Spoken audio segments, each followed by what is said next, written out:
नमस्कार दोस्तों, मैं एस्ट्रो वास्तु कंसल्टेंट कंचना झा स्वागत करती हूँ आप सबका अपने यूट्यूब चैनल बोल कंचना झाके में। मेरे यूट्यूब चैनल पर धार्मिक, आध्यात्मिक, सामाजिक, motivational, social, astrological, palmistry, vastu आदि से रिलेटेड वीडियोज पोस्ट किए जाते हैं, यानी ऑकल्ट साइंस से रिलेटेड। ना मैं किसी वहम में पड़ती हूँ, ना अपने दर्शकों के दिमाग में किसी अंधविश्वास वाली बातें डालती हूँ। मैं बहुत ही सीधी और सच्ची बातें करती हूँ।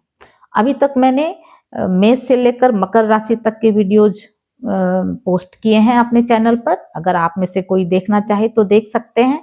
आज मैं बात करूंगी जोडिएक की एकादश राशि यानी कि कुंभ राशि की, एक्वेरियस की। जैसा कि नाम से ही प्रतीत होता है, इसकी आकृति घट के समान है, यानी कि घड़े के समान, और इनका निवास स्थान भी जलाशय के आसपास ही माना गया है। शनि इस राशि के स्वामी ग्रह हैं। सूर्य इनका शत्रु है। इस राशि में कोई भी ग्रह उच्च या नीच का नहीं होता। इनकी इस राशि के जातक जातिकाओं की हाइट अच्छी होती है, पर्सनालिटी बड़ी प्रभावशाली होती है, आंखें बड़ी मनमोहक होती हैं, भावपूर्ण होती हैं, सामने वाले को सम्मोहित करने वाली होती हैं, और इनके शरीर पर जीवन जन्म से ही कोई न कोई चिन्ह अवश्य होता है, मत्स्य के रूप में या बड़े तिल के रूप में। इनके चलने का तरीका यानी इनकी जो चाल होती है बड़ी आकर्षक होती है, लोगों को बहुत आकर्षित करती है। ये स्वभाव में शांत, गंभीर, विवेकशील होते हैं, सोच समझकर खर्च करने वाले होते हैं, परिश्रमी भी होते हैं। इनकी मेमोरी पावर बहुत ही अच्छी होती है और इनकी लॉजिकल पावर भी बहुत ही उच्च कोटि की होती है।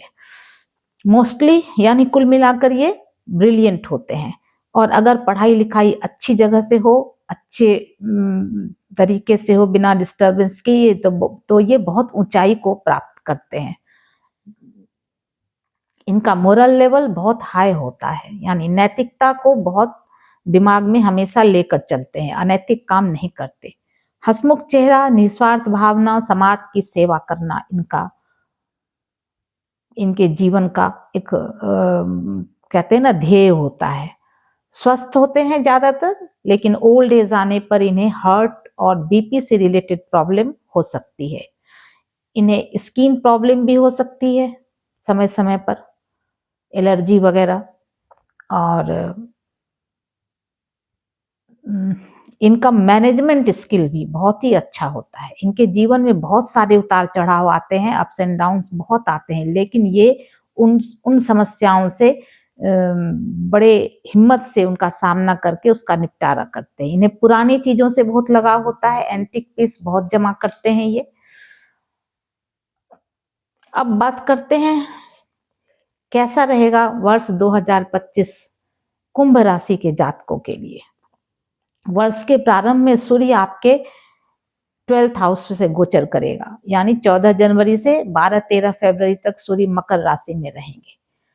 तो सूर्य यानी पिता या फिर परिवार का मुखिया इस समय हॉस्पिटलाइज हो सकते हैं, क्योंकि ये 12th हाउस हानि का भाव है, व्यय का भाव है, हॉस्पिटलाइज होने का भाव है, मोक्ष का भाव है, हानि का भाव है। तो ये जब इस अवधि में, 1 महीने की अवधि में आपको ऐसा लगेगा कि जो मेरे बड़े हैं, जो मेरे वरिष्ठ हैं घर में, परिवार में, उनकी तबीयत खराब होगी और वे हॉस्पिटलाइज हो सकते हैं।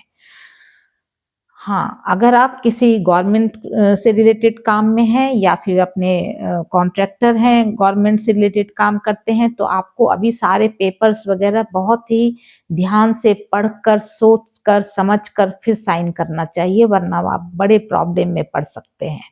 गवर्नमेंट के किसी स्कीम के अगर आप लाभार्थी हैं तो इस समय आपको हटाया जा सकता है। जनरली इस हाउस में किसी भी ग्रह का गोचर अच्छा नहीं होता, लेकिन सूर्य 1 ही महीने की अवधि तक रहेंगे, इसलिए ज्यादा प्रॉब्लम नहीं होनी चाहिए। अब बात करते हैं मंगल की। मंगल कर्क राशि में यानी आपके 6th हाउस में है, अभी 21 जनवरी तक रहेंगे। उसके बाद ये पुनः वक्री होकर 5th हाउस में चले जाएंगे, मिथुन राशि में। पुनः कर्क राशि यानी अपनी नीच राशि में 3 अप्रैल से ये वापस आएंगे। तो ये जो अवधि होगी ये आपको थोड़ा परेशान करेगी, क्योंकि ये हर काम में गोचर का जो मंगल चूंकि नीच का है, तो गोचर में ये नीच के हो रहे हैं, तो आपको बहुत ही समस्या दे सकते हैं। एक तो हर काम में सफलता जो मिलेगी बड़ी मेहनत और बड़े परिश्रम के बाद मिलेगी। परिवार से, पड़ोसी से, समाज से, रिश्तेदारों से, किसी से भी लड़ाई झगड़े की बहुत संभावना है, और साथ ही मामला अदालत तक जा सकती है, इसका ध्यान रखें। नौकरी में डिमोशन हो सकता है, अनवांटेड प्लेस पर आपका ट्रांसफर हो सकता है, तो सीनियर से लड़ाई हो सकती है, क्योंकि ये मंगल जो नीच का मंगल आपको पूरी तरह उकसाएगा कि आप कुछ गलत करो। तो थोड़ा इस समय आपको सावधानी बरतनी चाहिए। अब बात करते हैं गुरु की। गुरु इस वर्ष आपके 4th हाउस से में अभी गोचर कर रहे हैं, यानी वृषभ राशि में। तो इस राशि में गोचर करते हुए गुरु निश्चय ही आपको अचल संपत्ति देने वाले हैं, अचल संपत्ति देंगे। खेती बाड़ी, जमीन जायदाद, ये भूमि, भवन, वाहन, घर, फ्लैट, जो भी आप लेना चाहते हैं इस अवधि में आपको आप ले सकते हैं, लेने की पूरी संभावना है, और आपकी इनसे सोर्स ऑफ इनकम जो है आपके वो भी बढ़ेंगे। जो पेंशन वाले हैं, पेंशनधारी लोग हैं, उनको भी इजीली आसानी से पेंशन मिल जाएगा। जब पंचम में जाएंगे, वो मिथुन राशि में जाएंगे, तो जो स्टूडेंट है उनके लिए ये बड़ा ही अच्छा समय रहेगा। सक्सेस मिलेगी, जहां भी वो एग्जाम वगैरह देंगे उस समय उनको पूरी सफलता मिलने की संभावना है। साथ ही जो संतान की आशा रखते हैं उनकी भी ये आशा पूरी होगी। अब बात करते हैं शनि की। शनि गोचर में आपके 2nd हाउस में रहेंगे, मीन राशि में। ये राशि, मीन राशि गुरु की राशि है, वहां से गोचर में रहेंगे, 2.5 साल रहेंगे शनि। तो इस समय आपके 2nd हाउस में रहेंगे, तो आपके निश्चय ही आपकी अचल संपत्ति अच्छी बनेगी, फिक्स डिपॉजिट होगा आपके नाम, आपके अर्जित धन जायदाद इन सब में बहुत ही वृद्धि होगी। कर्ज वगैरह अगर आपने ले रखा है तो उससे छुटकारा मिलेगा। घर के वरिष्ठ या नजदीक के संबंधी के कुछ क्या साथ छूटने की संभावना है। शनि की राशि है कुंभ राशि, शनि की स्वराशि है, और कुंभ अगर आपका लग्ने शनि आपकी राशि कुंडली में नीच के हैं, तो फिर आपके ये सारे परिणाम जो हैं विपरीत आ सकते हैं, क्योंकि हर ग्रह की प्रकृति और प्रवृत्ति दोनों अलग अलग होती है, और इस वर्ष 4 ग्रह राशि परिवर्तन कर रहे हैं। ये तो आपको पहले के वीडियोस में भी मैंने बताए हैं कि शनि मीन राशि में जा रहे हैं कुंभ से, और गुरु 3 बार राशि परिवर्तन करेंगे, यानी अतिचारी हो रहे हैं। राहु और कुंभ 18 महीने में राशि परिवर्तन कर रहे हैं, वो करते हैं, वो भी राशि परिवर्तन कर रहे हैं। तो सभी ग्रह एक सा फल तो देंगे नहीं, गोचर में सभी ग्रह एक सा फल तो देंगे नहीं। तो निश्चय ही कुछ अच्छे काम, कुछ अच्छा होगा, कुछ गलत कुछ गलत सा भी हो सकता है। वो किसी सबके साथ होता है, आपके साथ, हमारे साथ, सबके साथ। इसलिए इस समय जो जैसा मैंने कहा है उस समय कि ये थोड़ा मुश्किल का समय है, तो उस समय थोड़ी सावधानी बरते। अब बात करते हैं, एक विशेष बात है कि गोचर में गुरु पूर्ण दृष्टि से आपके 10th हाउस को देख रहे हैं, और शनि 10th दृष्टि से आपके आय भाव को एक्टिवेट कर रहे हैं। तो निश्चय ही नौकरी और आय दोनों ही बहुत ही अच्छा होगा। जो स्टूडेंट अभी कैंपस में प्लेसमेंट के इंतजार में है, उनके लिए बहुत ही अच्छा समय, अच्छी प्लेसमेंट होगी। अब इस राशि में जन्मे कुछ महान व्यक्तियों के नाम जानते हैं। पहला नाम आता है रामकृष्ण परमहंस का। और जो काली माता के बहुत बड़े उपासक थे। दूसरा नाम दुनिया में जिनका नाम है कार्ल मार्क्स, उनका है। तीसरा नाम यूएसए के president, ex president Abraham Lincoln, वो भी इसी राशि के थे। और बॉलीवुड की टॉप पर रहने वाली, राज करने वाली, बॉलीवुड एक समय में बॉलीवुड पर राज करने वाली अभिनेत्री रेखा का जन्म राशि भी कुंभ ही है।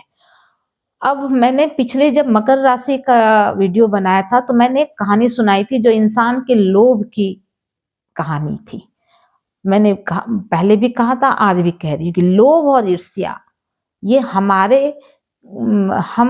मनुष्य के लिए बहुत ही हमें वो करता है, बर्बाद कर देता है। तो कभी भी लोभ और ईर्ष्या में ना फंसे, इससे दूर रहें। पिछली बार मैंने लोभ से रिलेटेड कहानी सुनाई थी, आज मैं ईर्ष्या वाली बताती हूँ, एक छोटी सी कहानी। एक राजा के 2 बेटे थे। बड़ा बेटा बहुत ही शांत था, गंभीर था और कभी भी किसी चीज की मांग नहीं करता था राजा से। इस वजह से सबका लाडला था। लेकिन छोटा वाला बिल्कुल इसके अपोजिट स्वभाव का था। लड़ाई झगड़ा मार पीट, इधर राजकुमार की ये दिखाना कि मैं राजा हूं, मैं राजकुमार हूं हर समय। और इसकी वजह से क्या था कि राजा बड़े वाले बेटे को ज्यादा मानते थे और छोटे वाले को कम, क्योंकि वो आए दिन कुछ ना कुछ दुर्घटना, कुछ ना कुछ खराब घटना कराता था। तो राजा बहुत परेशान थे। एक दिन राजा ने अपने दरबार में अनाउंस किया, घोषणा की कि दोनों बेटों को बुलाया और कहा कि छोटे वाले को कहा कि मैं तुम दोनों में अपनी संपत्ति बांटना चाहता हूं। तो छोटा वाला बहुत खुश हो गया। बड़े वाले को राजपाट से ज्यादा मुंह नहीं था तो वो शांत रहा। तो छोटे वाले को राजा ने कहा, एक बात जान लो, जो भी तुम्हें मिलेगा उसका दुगुना यानी उसका डबल बड़े राजकुमार को मैं दूंगा, तुम्हारे बड़े भाई को मिलेगा। इसलिए तुम अच्छी तरह से सोच लो कि क्या मांगना है। कल फिर दरबार में लगेगी, उस समय घोषणा की जाएगी। दूसरे दिन बहुत सोच विचार करने के बाद छोटे वाले ने सोचा कि ऐसा क्या मांगूं जिससे कि उसे बड़े वाले को हानि हो। उसने दूसरे दिन राजा से कहा कि राजा, अगर आप मेरे से डबल बड़े भाई साहब को देना चाहते हैं, बड़े भाई को, बड़े राजकुमार को, तो आप ऐसा करें, मैं एक सुई लेकर आया हूं। उसने सुई दिखाई और कहा कि मेरी एक आंख फोड़ दी जाए। तो ईर्ष्या इतनी कि मतलब मेरी एक आंख फोड़ी जाएगी तो उसकी दोनों आंखें चली जाएगी और उसका जीवन बर्बाद हो जाएगा। इतनी भी ईर्ष्या अच्छी नहीं है। ये तो कहानी है, लेकिन वास्तव में ऐसा होता है। हम इसी समाज में इसी देख रहे हैं ऐसा होते हुए। ईर्ष्या से आदमी इतना अंधा हो जाता है कि वो सोच ही नहीं पाता कि इसका असर मुझ पर क्या पड़ेगा। वो सिर्फ इस बात से खुश हो जाता है कि उस सामने वाला दुखी है, सामने वाला का बुरा होगा। तो ऐसा नहीं करना चाहिए। दूसरी बात, आप कोई भी काम करते हैं तो धर्म और कर्म दोनों एक ही सिक्के के 2 पहलू हैं। तो दोनों चीजें जब आप मन से करेंगे तो आपका भला ही भला होगा। अगर आप मेरे चैनल पर नए आए हैं तो चैनल को सब्सक्राइब कर दें, और वीडियो अच्छी लगी हो तो वीडियो को लाइक करें, शेयर करें अपने दोस्तों, अपने रिश्तेदारों के साथ, और बेल आइकन को प्रेस करें ताकि अगली वीडियो की जानकारी आप तक चली जाए। Thank you.